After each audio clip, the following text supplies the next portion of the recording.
Mm.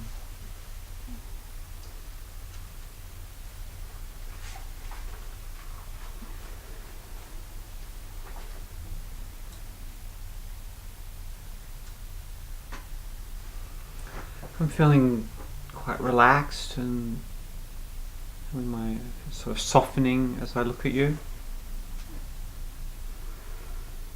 Mm.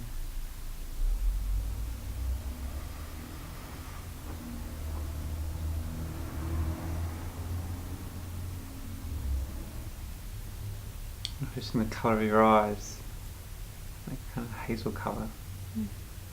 Mm. What's your experience right now? I'm feeling a little sadness Mm. in my chest. Right. And do you know what that's connected to? Mm. Mm. Sometimes I wonder if I pick up on the other person since I'm so empathic. Mm. But it might be my own. I'm not sure what that would be. So tell me about being empathic.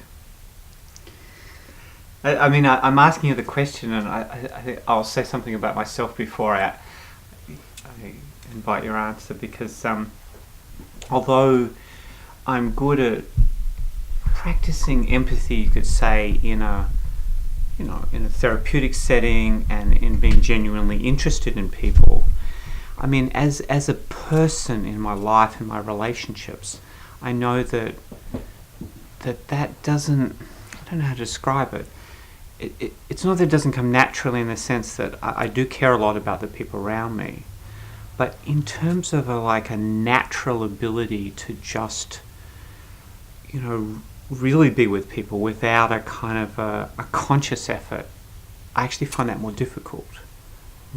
So that's my own personal struggle. So when you say that, I'm like, oh, okay, I'm interested in that about you, and I'd like to hear more.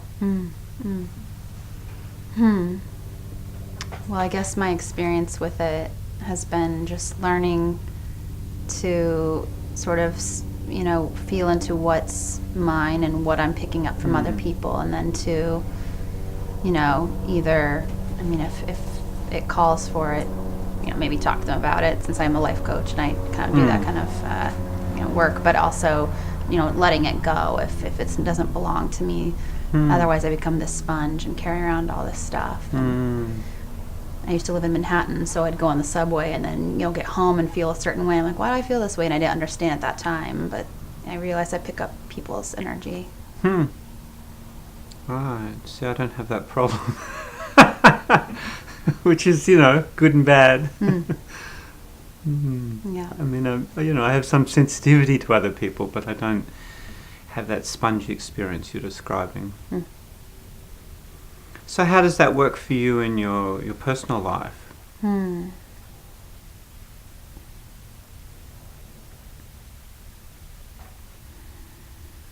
I mean, I guess I can use it for, good, I suppose.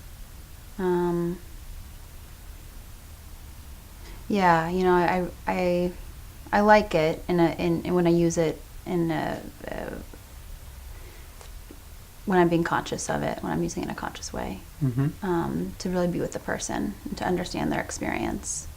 And that's why I tend to have people come up even from the street and just start telling me their darkest secrets, and they even say, like, I don't know why I'm telling you this. And sometimes I feel like it's because I can hold that space for them. I can go into it with them. Yes, when I first sat with you and I felt myself softening, I think that was my natural experience. I could just, somehow it was easy to do that with you.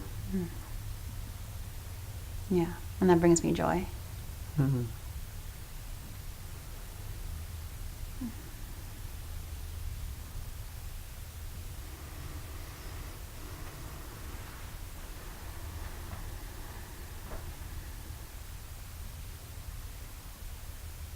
Yeah, so I was talking in the previous session about my speeding up, and I noticed how it's easy to slow down with you.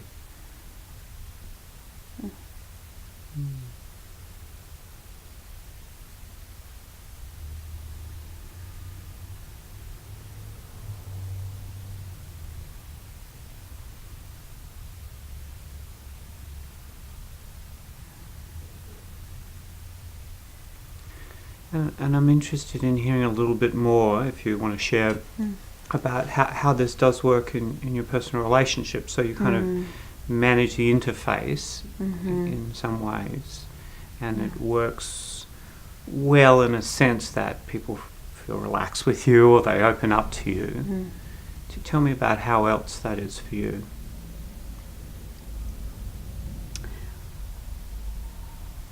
Well, it was interesting, and I'm not sure if it relates or not, but I was telling Theo that I had 2 dreams the last couple of nights about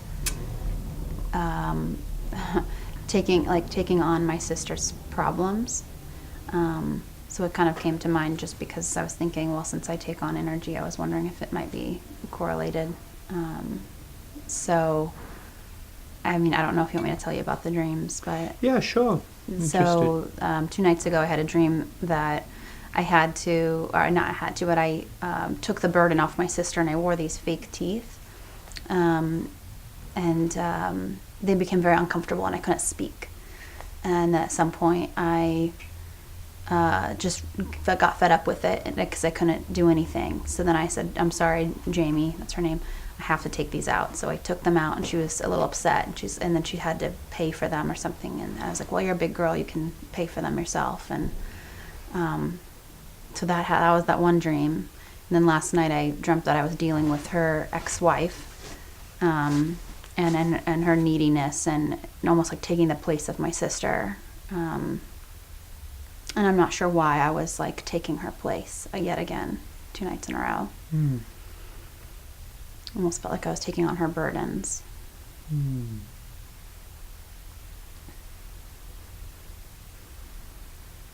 So, do you do that? Do you like...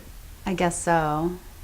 I mean... Guess so, but I mean, do you do that like in your life in terms of taking on burdens in some sense of people that you're close to? Yeah, like that's been a tendency to be the rescuer. Right. So how does that work for you? It gets in my way a lot, and I forget about myself. So I've definitely done that to my mom my whole life. Kind of looked at her like she's my daughter instead. Right. Tried to save her, and then I think I lose that identity when I try to let it go and focus on myself, even though that's been my inner message. But I guess it's scary because I'm not used to that. So then I try to find someone else who I can help. Right. Yeah. Almost like it's interesting, I think lately. See, this is bringing up some emotion.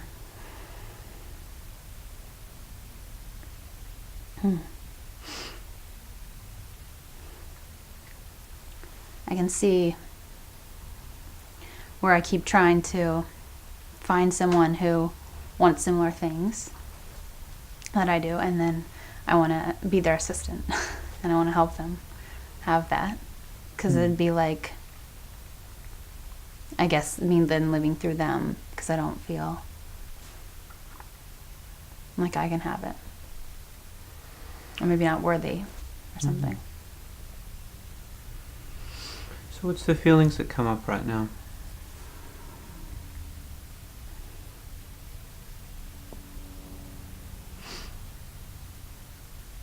Like a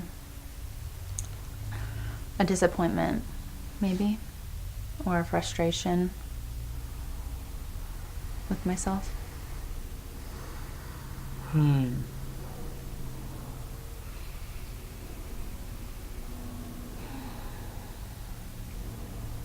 So is that like a well-worn criticism of yourself, like there I go again, or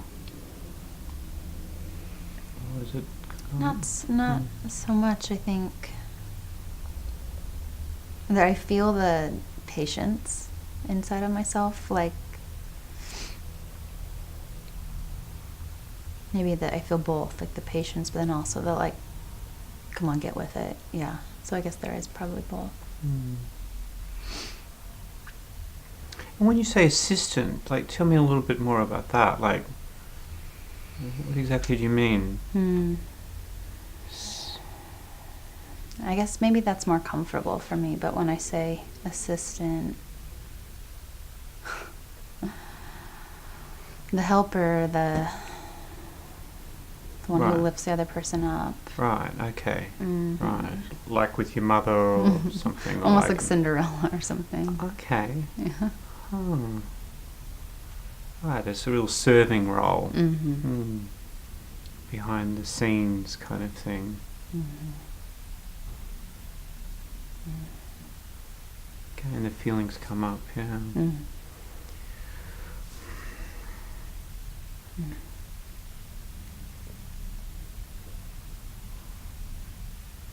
You can sort of benefit from someone else's shining or their success or their...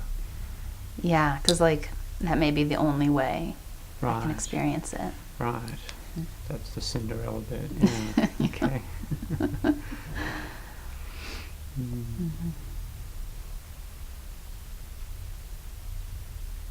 And yet you're beautiful. It's like you know, you are beautiful, and so it's kind of your Cinderella is like you can't really shine or something, or you can only shine if other people shine, or you can't be in the forefront. Or tell me like more about that. I guess I think I've made it unsafe.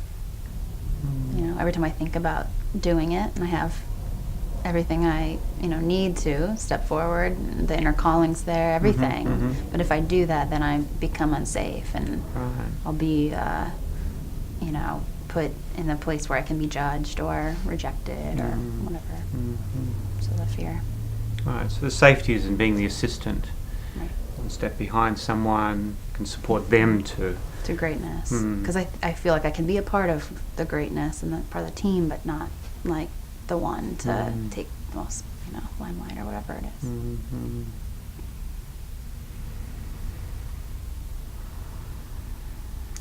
Tell me about what you feel in your body right now as we talk about this.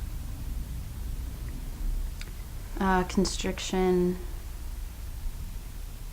here, my throat.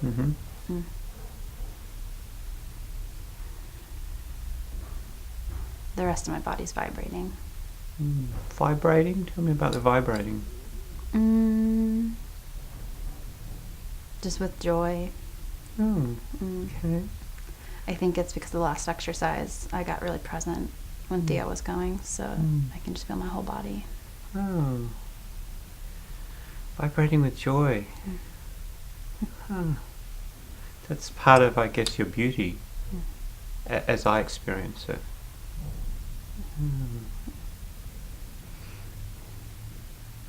What happens when I say that to you? It made me sad. I don't know why. Just be with that sadness. Yeah, well, I'm putting you in the limelight when I do that. Yeah.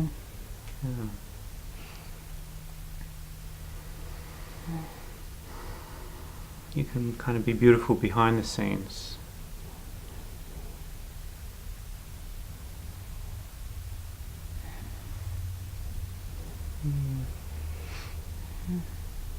It's a bit unsafe to be too exposed in that.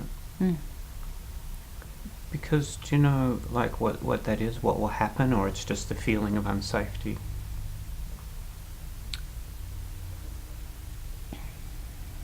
I mean, it just brings back like experiences of childhood, when I felt exposed and then got rejected from a group of friends, or different things, made fun of or whatever. Yeah, I had those experiences. That's what y'all do. Yeah. I had my experiences. Yeah, right. Is there one that occurs to you right now, those experiences that you're thinking about? Yes, it's one that comes to me, still. It felt very traumatic. It was being at the lunch table, and then a bunch of the girls decided just to, get up, basically count and get up and leave me at the table, and then go to a different table. So I felt very abandoned, very rejected. It's about as extreme as it gets in some ways. Literally abandoned and rejected. Very consciously and deliberately. Ouch. How old were you? I was probably 12, I think. So there's a particular vulnerability at that age where you're in transition. Right.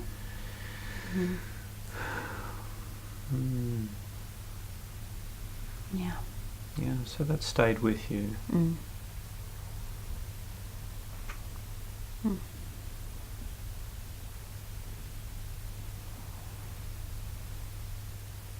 Yeah, like something in that scenario, maybe I must have made it mean that I was sticking out for some reason, and they all, decided they had been talking about a fictitious character for weeks, and I didn't know who it was, and it was me. So it was like, and then that was the day, when I started to put it together, that was the day I realized it, and then they left the table, so it was... Ouch. Right, so that was very deliberate and very intentional, and it wasn't just like a spontaneous in the moment thing. Right. Oh, yeah. I can feel the ouch as I hear you describe that.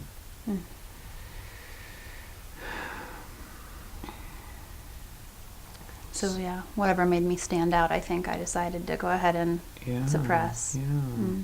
I mean, my organic response when you describe this scene is I want to be there and sort of sit next to you and, kind of like be there for you in that place.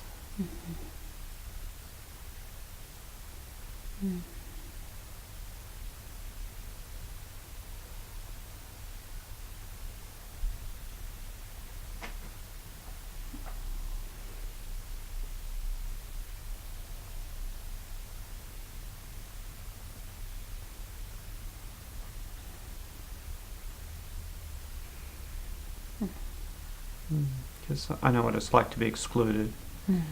So I've got a kind of sensitivity towards that and concern about that. I don't like to see that. It matters to me. So in this case, you matter to me. That's happening to you in this situation.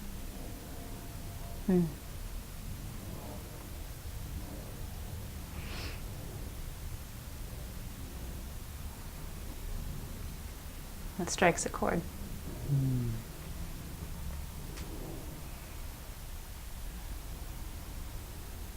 Yeah, because I don't think I thought anyone cared in that moment. Well, they didn't in that place.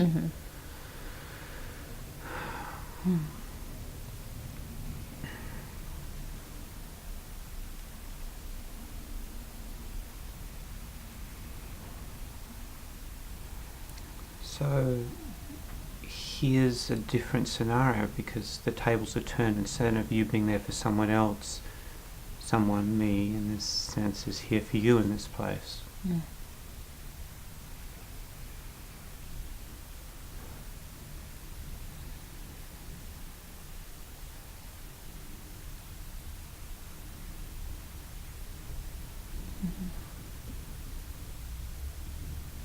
feel a lot of constriction here.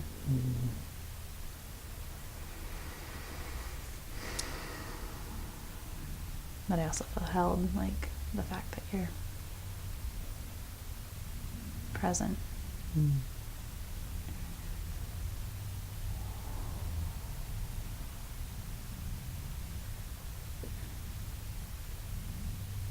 just relax your jaw a little bit.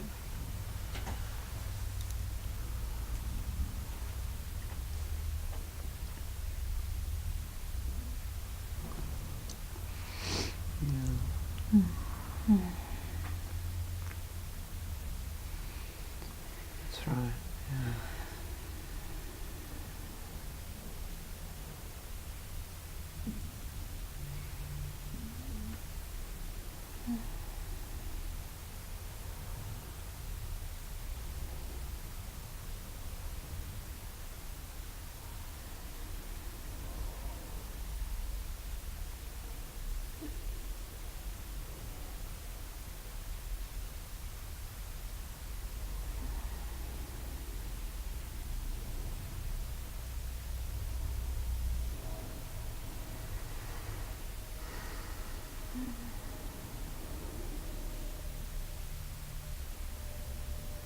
What happens?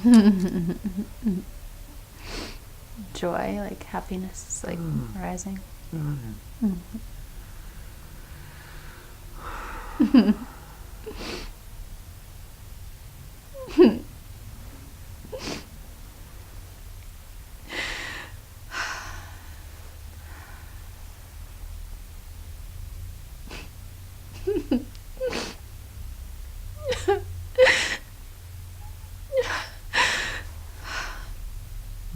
What do you feel down I here? want to laugh. Yeah.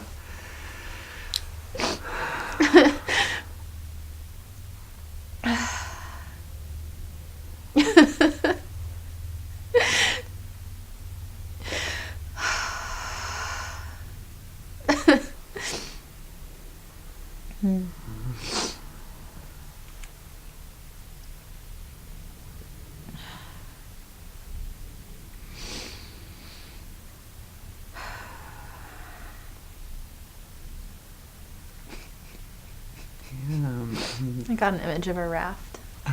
Yeah. Like on this like cozy raft. Yeah, tell me more about that. It just came. Cozy raft and what? Like, I don't know. Let me think. It's like I was in the water, and then the ship's right here, and then there's this raft, and I just got on it.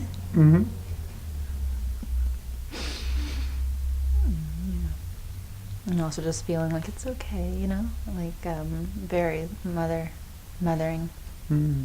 See, it's okay. Right, there's the kind mother voice.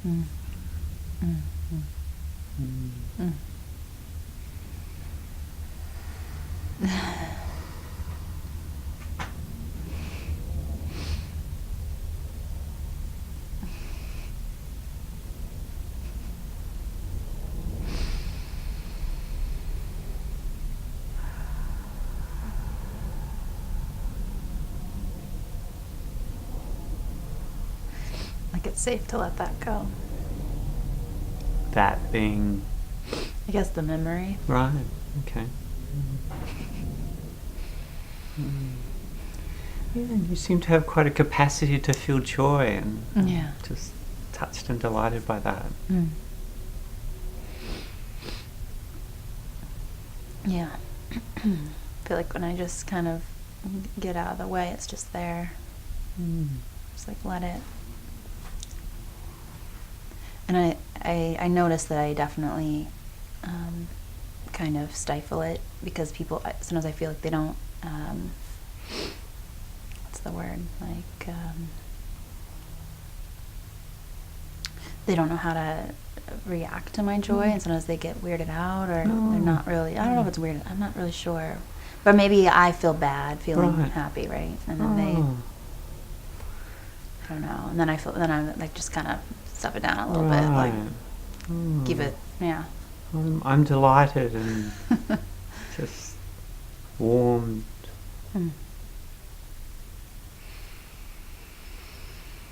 Good.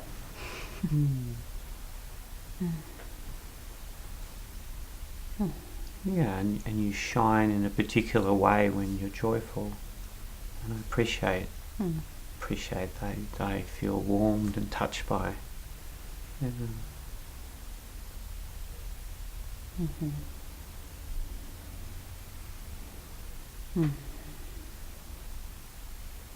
My heart feels fluttery now, whereas before there was pain.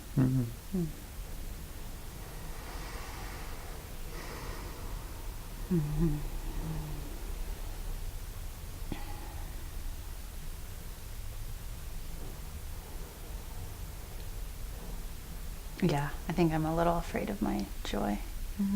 Like it's going to erupt like a volcano, and then I don't know what to do with it. Oh, wow, a volcano of joy, that's like quite something. That's a wonderful image for me. What if you allow yourself just now to go with that image, to know that it's safe here, and I'm okay with that. I'm encouraging you, and if you become a volcano erupting with joy. And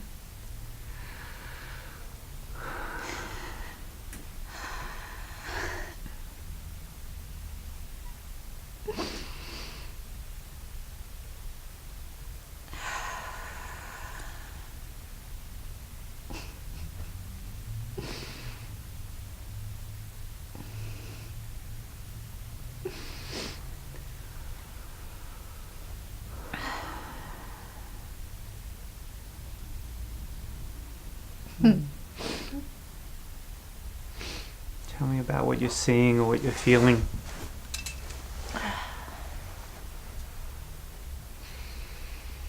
So much freedom in it.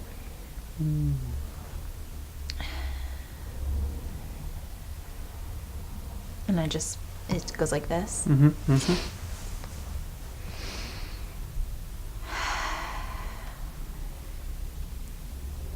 I feel exposed. Are you okay with that exposure right now with me? Trying to be. Ah, okay. Well, then I'll say something about myself. As you're exploding your volcano of joy, and I'm sitting here with you, and I'm kind of getting a little bit of an image of, you, and so it's like I'm feeling a little showered in a way with your joy as you let it out, and that feels really good. That I'm gratefully receiving that. Okay. Something, you're giving to me in some spontaneous way, or I'm benefiting from by being around you, and I'm also a little kind of amazed. That's like a judgment. It's like, wow, you can do that. I'm almost a little envious, because I'm like, that's really cool. I have a lot of positive judgments. I'm like, wow, I'd like to have a little more of that. So I'm vicariously getting something from your ability to flow. Yeah, that makes it more safe then.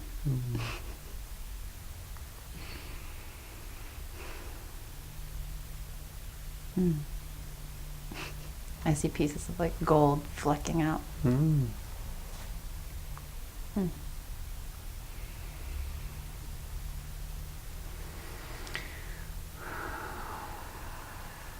Yeah, I'm feeling the gold settling on me.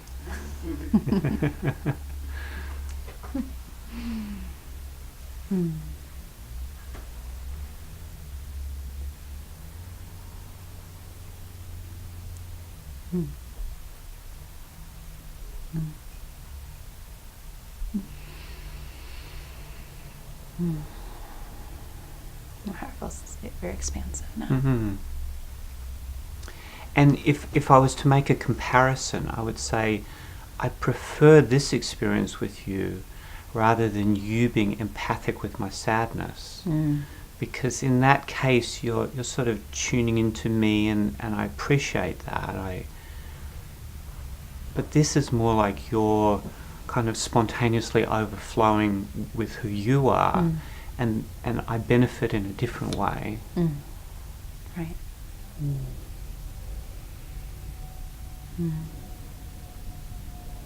And now I'm curious if there's a time and place for both, or I'm wondering. Well, I mean, I'm sure there is in some universal way that different ways of being, for different situations. Given what you describe about your context, I'm a little wary about your empathy, as beautiful as it is and as good as it feels, because it sounds connected with a way of being in the world that's sort of a bit compensatory for your historical experiences, and yet I realise that that's what's familiar to you, and you're well practiced at that, and it's got its benefits as well. So, I guess it can be both. That you can find what works for you and all that. Right. Well, this feels really, really good and natural. Like, this is my natural state. I just haven't, I just didn't remember.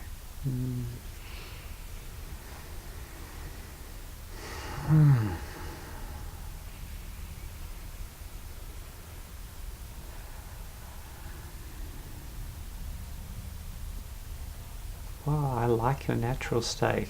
I feel like a little kid, like giddy. Like, let's go explore the world. Yeah.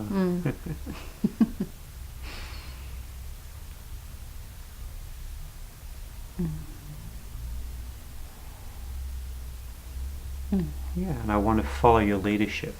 Yeah, I'll come exploring with you.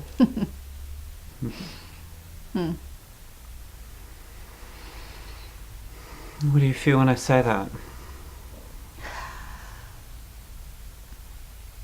It feels really validating. Leadership's been something I've wanted to have and to be, and been working toward it, and taking programs, and I got it in felt your it, but got it in your cells in a way that no program could ever teach, and most people find very hard to access.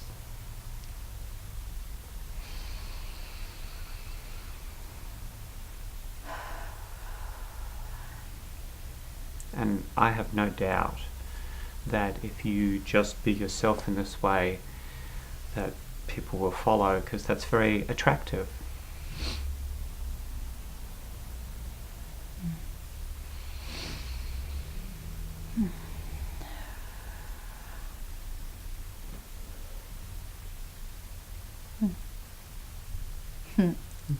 No, I feel like a staleness, like a closing down when you said that.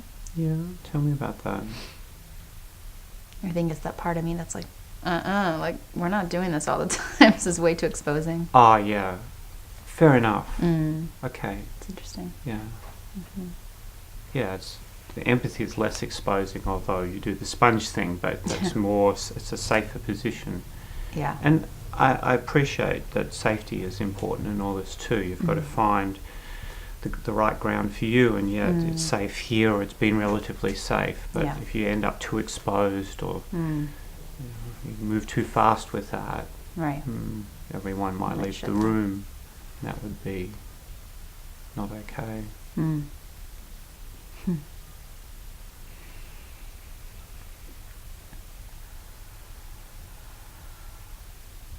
So I'm all for you finding a way to do this in a way that isn't too risky.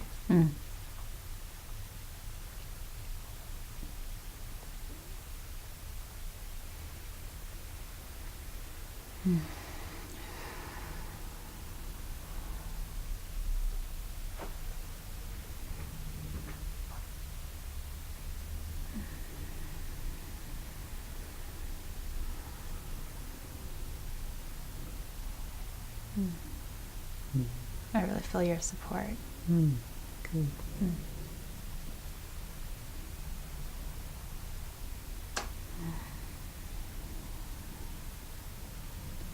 I think I'm realizing I need this type of support in my life again. Yeah. I had like a life coach a couple years ago, similar support, so I haven't had it for a while in this relationship. I think I try to use my mom or friends or whatever, but it's not quite the relationship. Yeah.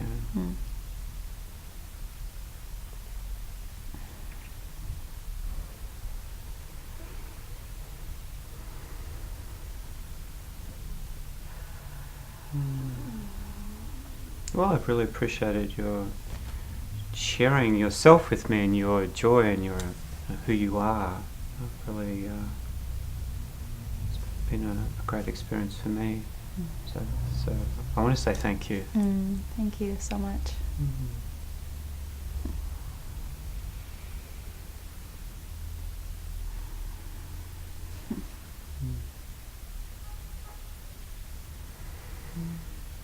Yeah, I feel very warm. I started feeling warm, and I feel warm in a kind of a different way now. Like warm also because I know a little bit more about you, and I've gone on a little journey with you, and I've experienced the golden volcano warmth as well as your empathic warmth.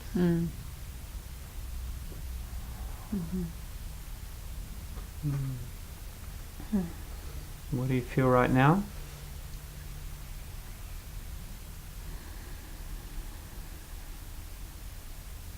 Just joy.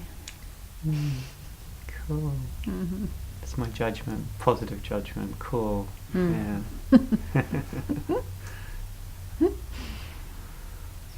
And gratitude.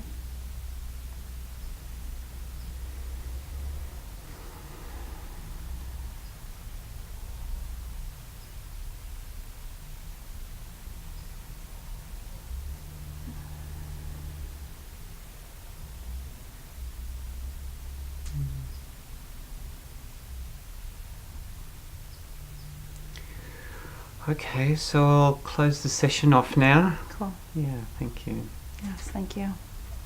So if you want to just stay there and invite some feedback.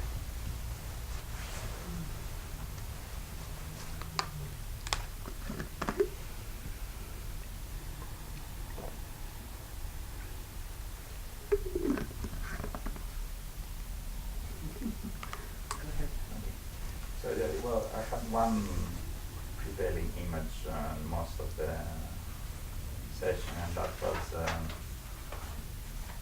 a child playing and just having fun, jumping around, just playing free, sea, nature.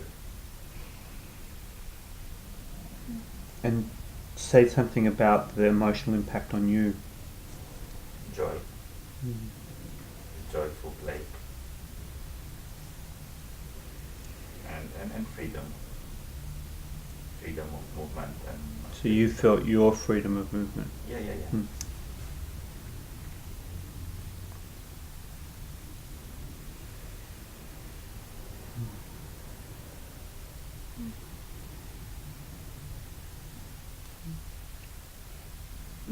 Well, the whole journey was really quite beautiful for me. It was so feminine, and I could hear this. I was very much aware of the critical voice of, like having done something that was having experiences, and then this critical voice is always talking. Don't do this. Don't do that.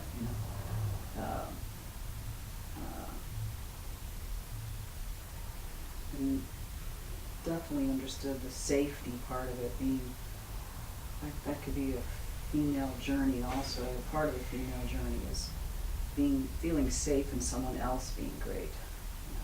Being part of something but not necessarily being that yourself. That's not very feminine, And trying to stay in the feminine and get beyond that. It was very beautiful.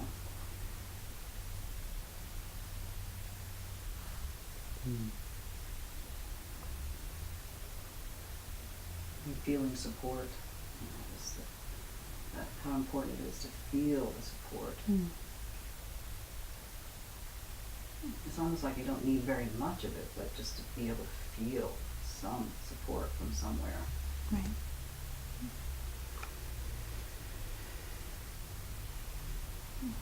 And then there's a lot of metal in the room. There's the gold and the metal. That's interesting.